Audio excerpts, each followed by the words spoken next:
Hey guys, welcome back. Are you stoked? You have reached the end of this 5-phase course on how to build a brand. If you haven't already gone through each one of the videos, they're all linked right here and down below. You can hit the playlist and go through all 5. We started with phase 1, which was all about research. So this was identifying what the white space opportunity is for you to capitalize on to set yourself up for the most amount of success.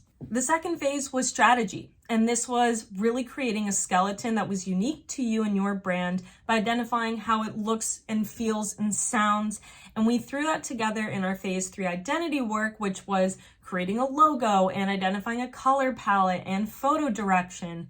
Phase 4, we went into packaging, which was piecing all of that together and wrapping it in a bow. And now phase 5, execution, is about hitting that share button. Go ahead and subscribe to this channel because this is 100% dedicated to creative entrepreneurship.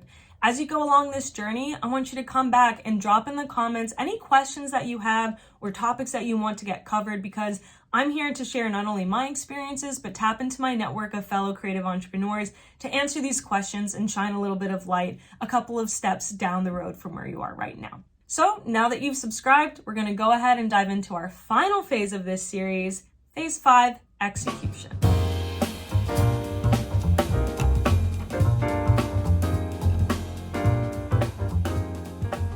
Fabulous. So as mentioned, this is going to be a high-level overview of a marketing strategy that's really focused on content. We're going to really focus on content strategy that includes content pillars, content production, which includes different content channels and formats, and finally sharing, which is really just about scheduling and hitting share.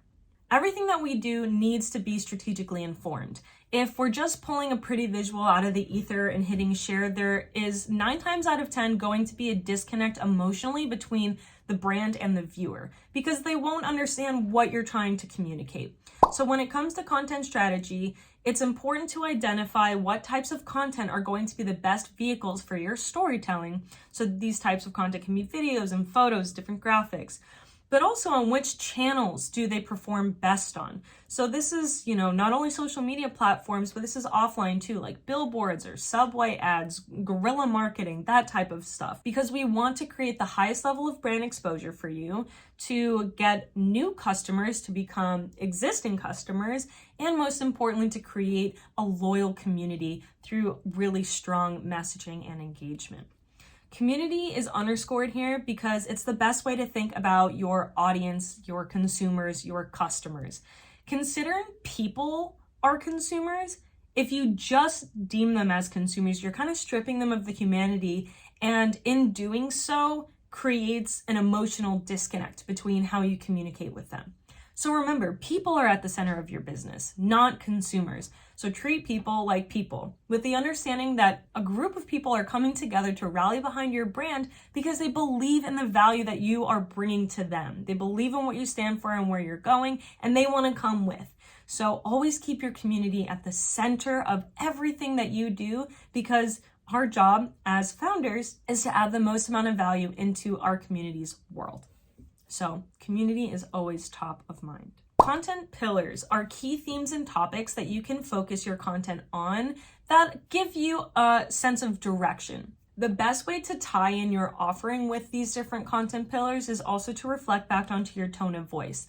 We did this work in phase 2 strategy, so if you haven't done that already, go ahead and watch the video and do the workbook. I'm going to be here. You can always circle back to this video. But understanding your tone of voice is going to dictate which type of pillar or pillars you're going to be activating. So if you're informative, for example, maybe how-to videos are going to be really key for you. Let's say you're lighthearted and humorous, then maybe making memes is going to be really successful for you. Always turn within. What do you stand for as a brand? How do you talk? And then what are the best vehicles for you to communicate? So some other pillar examples are guides, how-tos, behind the scenes content is really big, memes like I mentioned, but you can also do quick hacks, you can do insider tips, you can do user-generated content, which is also abbreviated as UGC. This is basically getting someone else to make content on your behalf, and then you can reuse their content and publish it on your own channels. And then inspirational imagery. So this can be like campaign work in video and stills, what have you. You want to aim to have 3 to 5 different pillars that you execute against, but since you're just starting out, Pick 3. It can be less than that, but ideally 3. That way you're not feeling overwhelmed, but you're giving yourself enough runway to express your brand's vision creatively across a couple of different avenues. Speaking of avenues, that's pretty much what content channels are.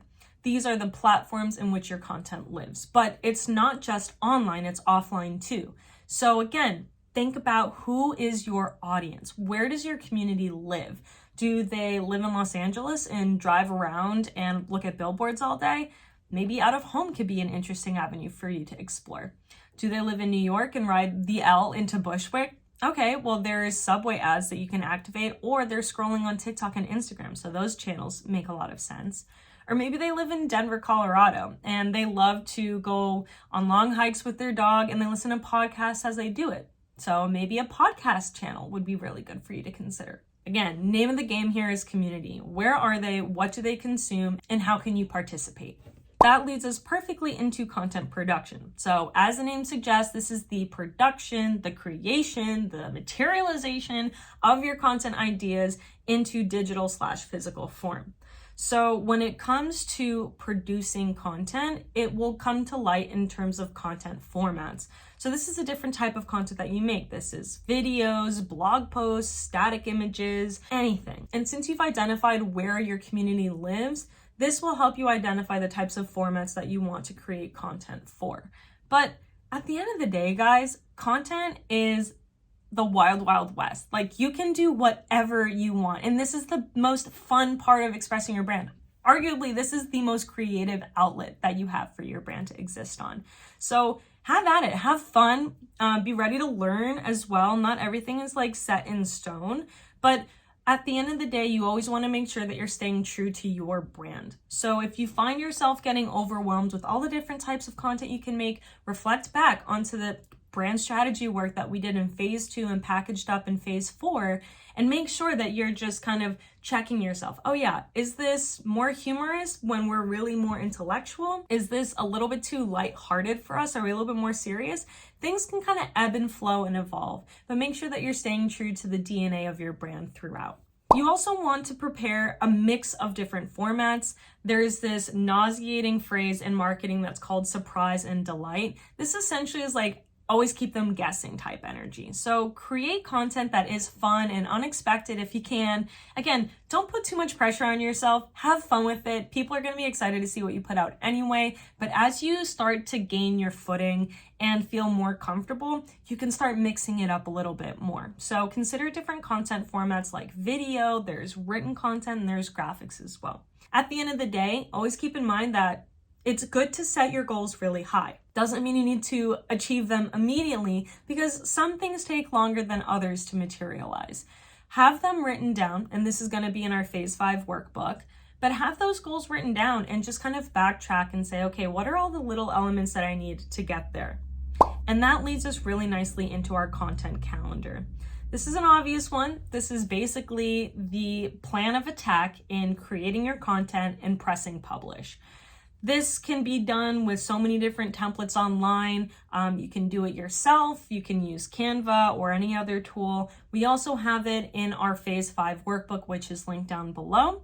But just remember, things take time. Don't be hard on yourself. Go with the low-hanging fruit first, but still reach for the apples at the top of the tree as well. Just know that it'll take a little bit more time, but it should be just as exciting for you to accomplish that as the post that you do on any given Tuesday.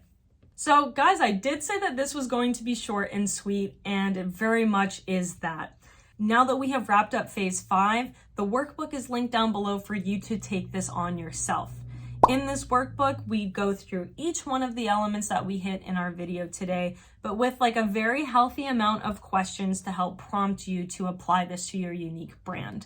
The link to this is down below on my Gumroad, and all of the materials for this course live here. We have all of the individual workbooks. You can also buy the pack of 5 as well. We have our creator tools bundle. So that's going to include like a Rolodex of creative freelancers that you can hire to help create content for you. This is also going to include 2 different deck formats for brand strategy and your brand guidelines deck. And then all in one here, we have our how to build a brand course that you can purchase outright. This includes everything that we've gone through throughout this course. So you'll have this master document of how to build a brand We have our table of content here that goes through everything that we've outlined, those creator tools, our deck templates, all of the different terms and vocabulary that we've learned during this time. And of course, all 5 of the workbooks are included in that. Plus, you'll join the Discord community of fellow creative entrepreneurs who are sharing their journey, what they're learning, what they're liking, what they're hating, what they have questions on, and have our meetings with me where we can all come together and share the process of building something from scratch. So I've made this a really robust opportunity for you guys to feel supported as you build your brands out, and I'm just really excited to see what you guys are making. So thanks so much for joining in this series. Thank you for subscribing. Don't forget to drop a comment down below of what your favorite phase was and what things you would like us to cover in the future. And I just can't wait to jump back on here and get into some more creative entrepreneurship talk. So thanks again for joining, guys. I love you so much, and I'll see you in my next video. Bye.